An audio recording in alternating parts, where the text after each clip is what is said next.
오늘 이 시간 우리에게 주시는 하나님의 말씀 여호수아 19장 10절로 16절의 말씀이 되겠습니다. 여호수아 19장 10절로 16절에 있는 말씀 한 목소리로 합독하시겠습니다.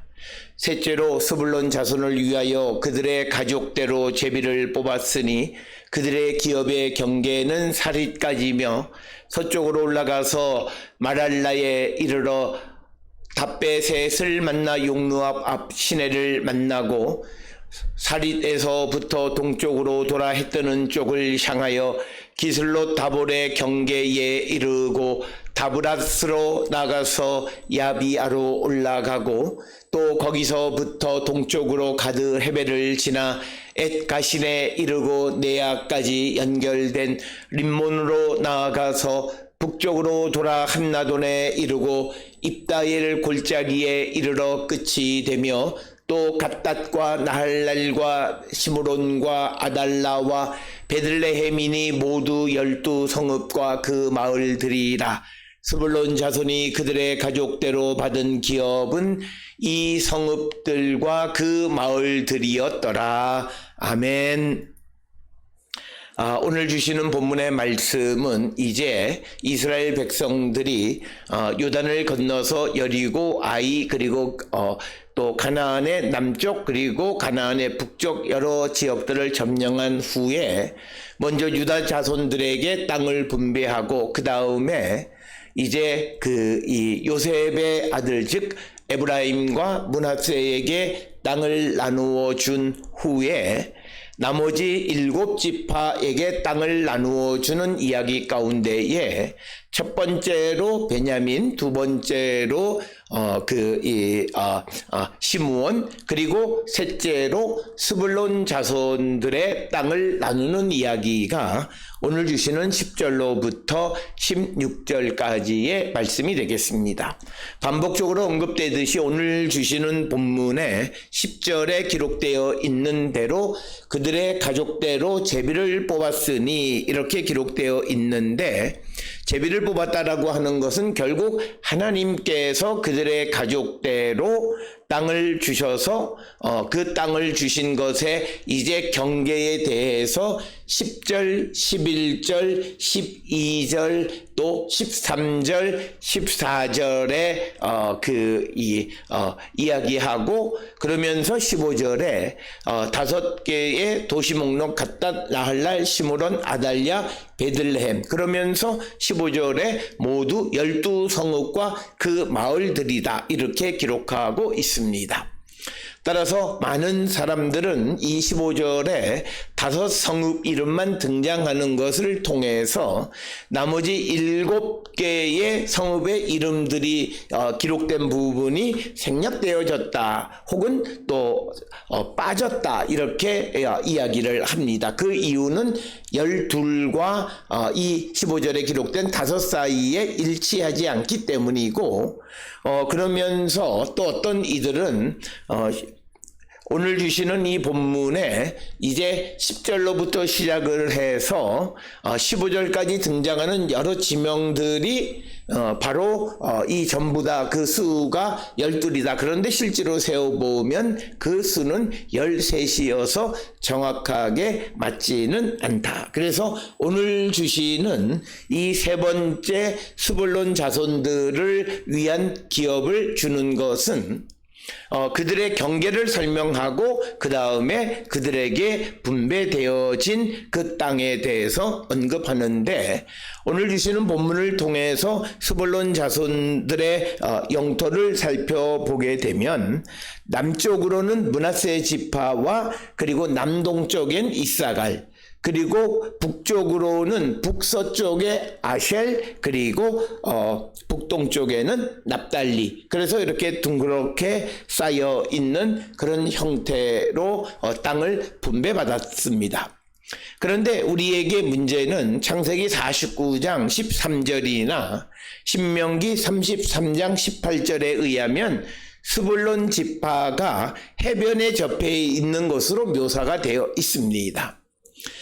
그래서 그들이 해상무역을 통해서 많은 부를 얻게 될 것이다 라고 기록하고 있는데, 이것과 오늘 주시는 여호수아 19장 10절로 16절의 말씀과 일치하지 않는 것이 이 스불론 자손들의 경계에 대한 이해의 가장 어려운 점이 되겠습니다.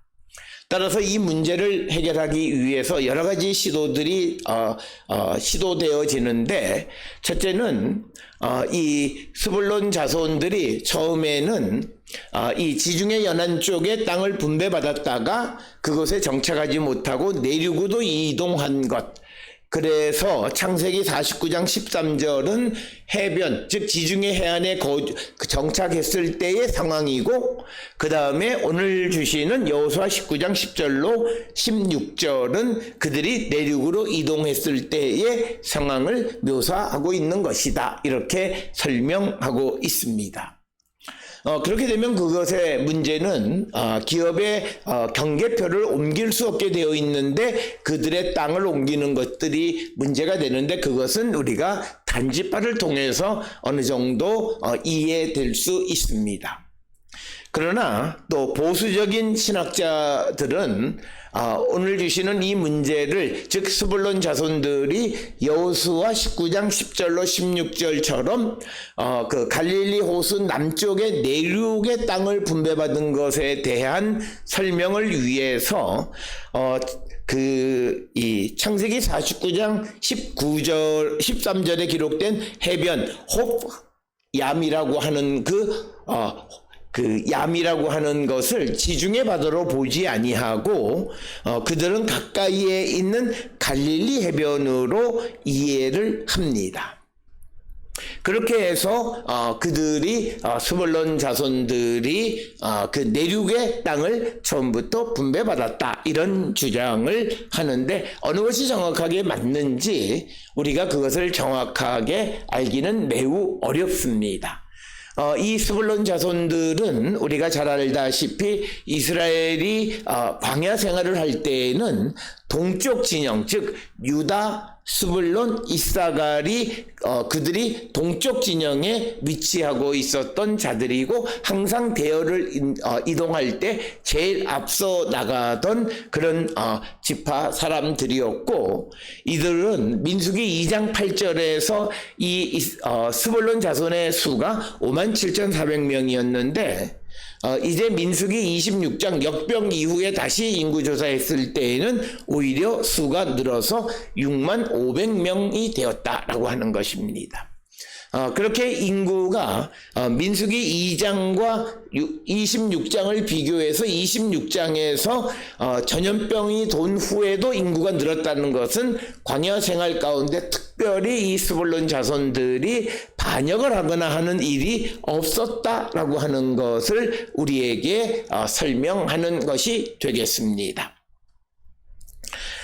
그래서 이제 그들이 땅을 이제 분배 받게 되어지는데, 먼저 10절에 의하면 그들의 경계에 대해서 설명합니다. 기업의 경계는 사릿까지다, 이렇게 기록하는데, 사릿은 스불론 지파의 남쪽 경계가 되는 부분이고, 그리고 이제 11절에 서쪽으로 올라가서 마랄라에 이르러 답베셋을 만나 용루암 앞 시내를 만나고, 이렇게 기록되어 있습니다.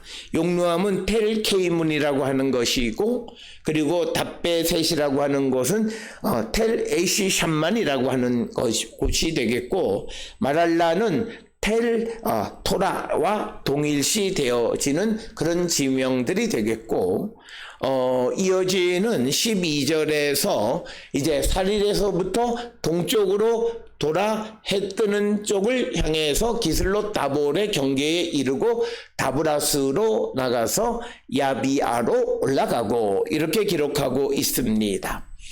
이곳에 등장하는 기슬롯 다볼은 그 여호수아 19장 18절에 있는 그슬롯과 아마도 같은 곳이다, 이렇게들 이야기하고, 그 다음에 이제 다볼은 다볼산이고 다볼은 아플라에서 티베리아로 가는 길에 위치하고 있는데 오늘날 세벨 엣 투르 산으로 추정되고 그 높이는 해발 563m 정도 되는 그런 곳이 되겠습니다.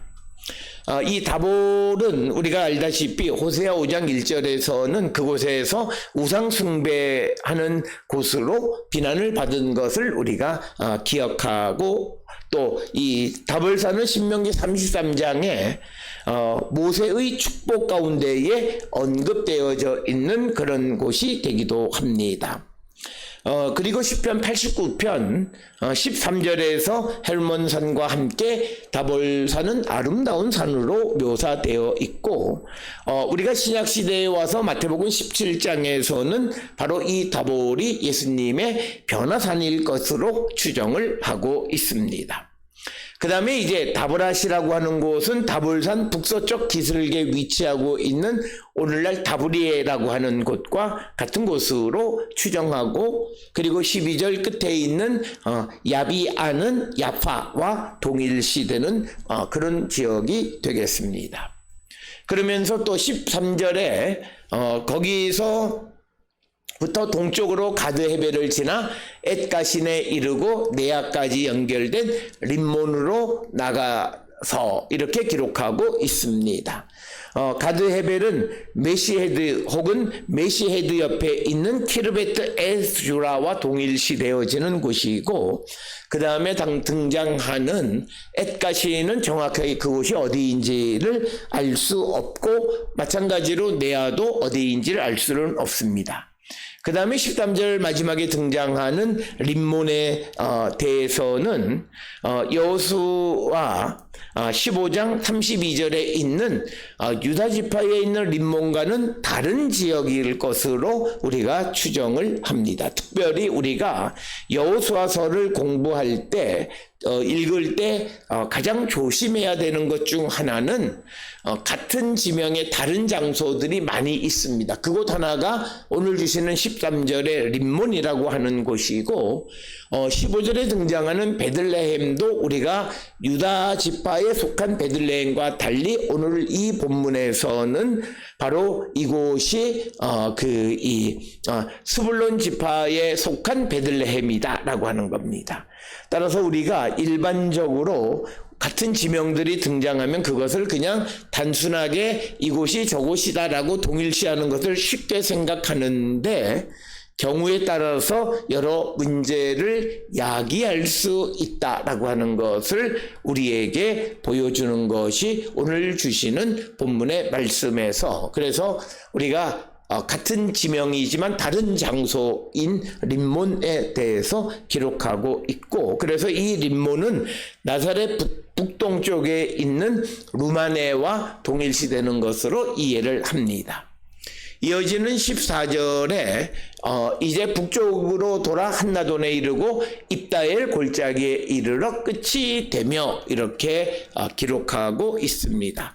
특별히 14절에 등장하는 이 한나돈이라고 하는 곳은 오늘날 텔엘 부데이비에와 동일시되어지고 그 다음에 입다엘 골짜기는 스불론 지파와 아셀 지파 경계가 되는 곳에 위치하는 지명으로 오늘날 와디 엘 멜릭 혹은 짤엘 바토프와 동일시되는 곳이다 이렇게 이야기를 합니다.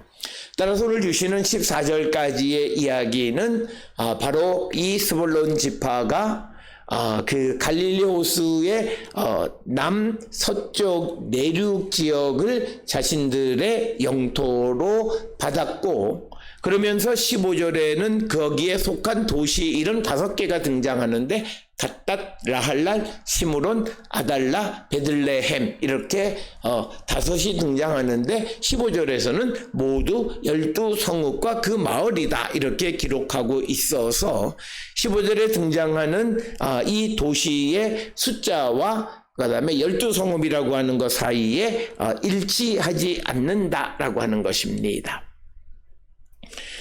특별히 오늘 주시는 본문의 15절에 갓닷은 정확하게 그곳이 어느 곳인지 알 수 없고, 그 다음에 두 번째 등장하는 라할랄이라고 하는 곳은 아마도 악고 남쪽에 있는 텔렌 나흘과 동일시되고, 그 다음에 등장하는 그 시므론이라고 하는 곳은 아마도 이것이 시모니아로 불리는 곳과 같은 곳으로 추정하고, 그 다음에 이달라는 키르베트 엘 하마라와 동일시되고, 그리고 베들레헴은 유다 지파의 베들레헴과는 다른 장소이지만 그곳이 정확한 게 어디인지는 알 수 없다.